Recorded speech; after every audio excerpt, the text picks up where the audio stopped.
NFL teams should never draft for need, right? Draft the best player. Don't just reach for need. We're going with the best guy available. We take the best players for us. I've always said that that's what we're going to do.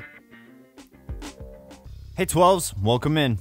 Today we're talking about, to me, what is one of the most confusing draft subjects, the concept of drafting for need. I feel like the prevailing narrative on drafting for need is that it's somehow like this poor, short-sighted strategy, but I completely disagree. So today, I hope I can convince you otherwise as we talk about the positions that the Seahawks need to fill and attack in this draft.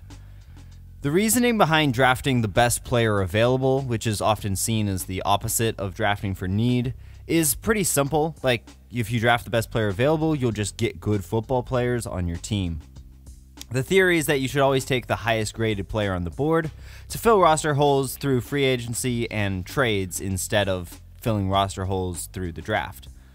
I want to listen to this quote from Seahawks general manager John Schneider, and this is kind of what got me thinking about all of this.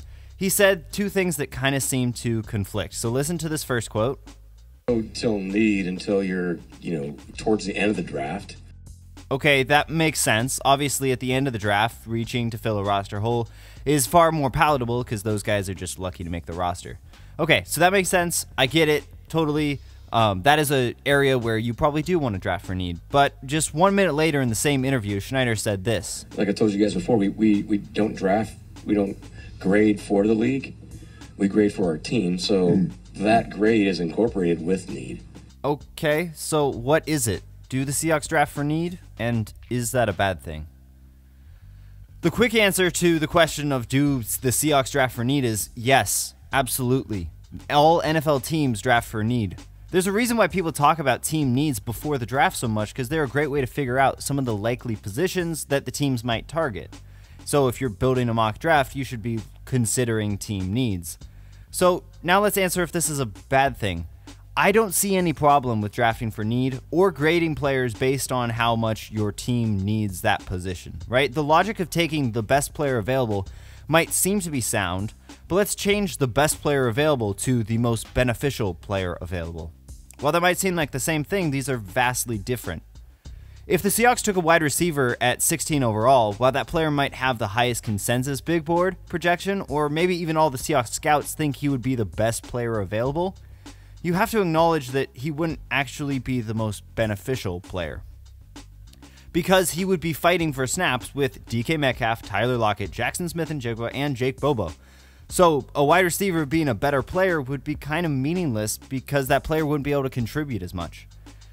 And if the Seahawks instead took let's say a left guard, I don't know, maybe that would be a very different situation. Even if that left guard isn't the best player available, that left guard is going to get to start right away because the Hawks have a massive hole there. This is by no means some short-sighted move. Filling this need would allow you to maximize a very valuable resource. There's only so many snaps going around on an NFL field.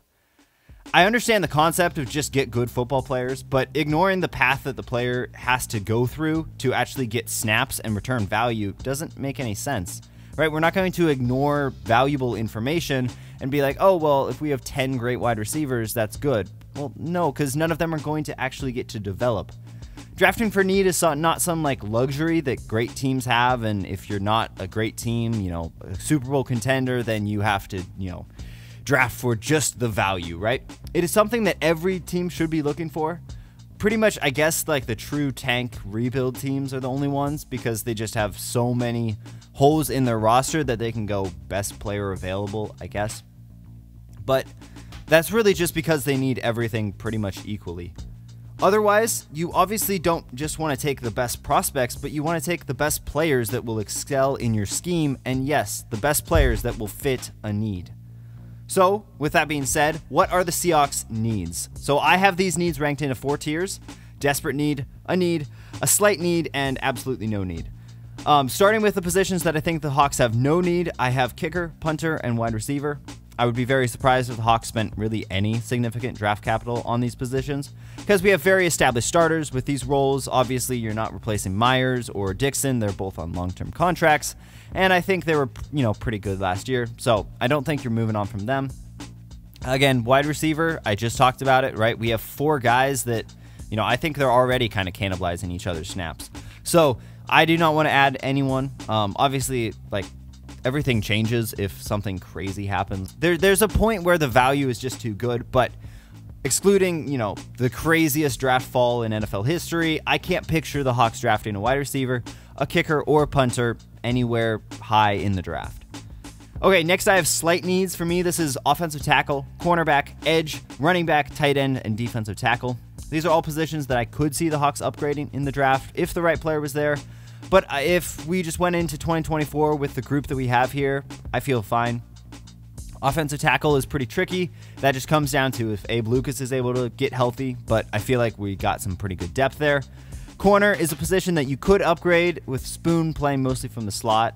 So you have like Reek Woolen outside and Trey Brown. I think that's pretty good. You could argue if you want to upgrade from Trey Brown. I think it's completely fine. Edge is another group where the Hawks are fine, right? We don't have a superstar, but, you know, Boye Mafe and Chen Nwosu coming back. I like Derek Hall and Darrell Taylor off of the edge, so that seems pretty good to me.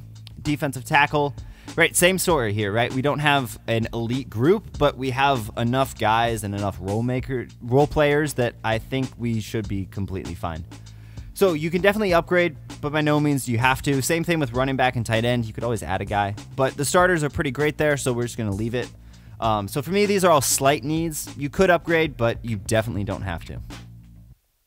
After that, I have true needs, and for me, this is right guard, center, kind of, linebacker, and safety. So at right guard, maybe this is a hot take, but Anthony Bradford needs to take some significant steps to be someone that I want to be a starter. I would feel more comfortable with his offensive line if he had someone to compete with. So for me, that is a need.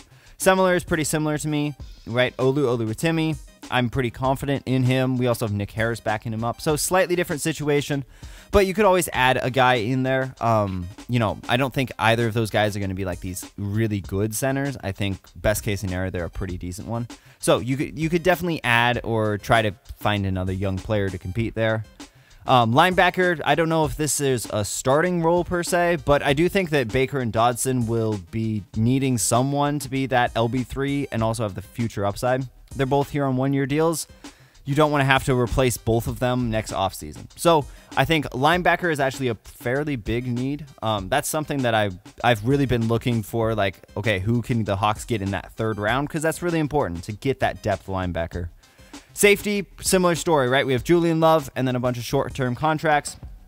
Love's going to be a free agent next year anyways. So you do need to try to get somebody in there to kind of fill that need, fill that hole for the long term. Because right now, all of our safeties could be gone next year, and we don't want to go through that again. Okay, to me, the Hawks only have one desperate need, and that's left guard. If the season started today, we would have Tremaine Ankrum, I think is how you pronounce his name. We would have Tremaine Ankrum starting right now, and that cannot be the plan. I don't even know if he's going to make the team. So this has to be filled in the draft. I guess you could look for a free agent, some sort of veteran, but to me, the Hawks need a young player to fill that spot for the long haul. We don't really have anyone on the interior that I really like. Again, I like Oluwatimi. I think that's a really good pick, and I think he'll be a good player.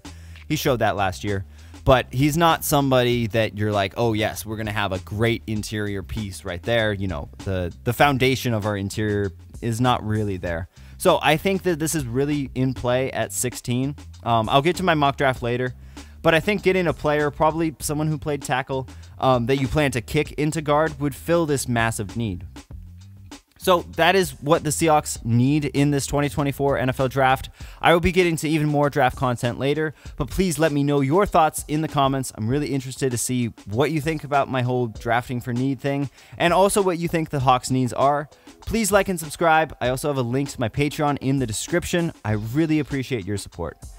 Also, you can follow me on X or Twitter or whatever it's called now. I will be doing live reactions come draft night. I will not be live streaming. There's plenty of other creators. I will be watching other creators live stream. So, but if you want to get all of my thoughts, you can go follow me over on X or Twitter or whatever. Thank you for watching, and I will see you next time.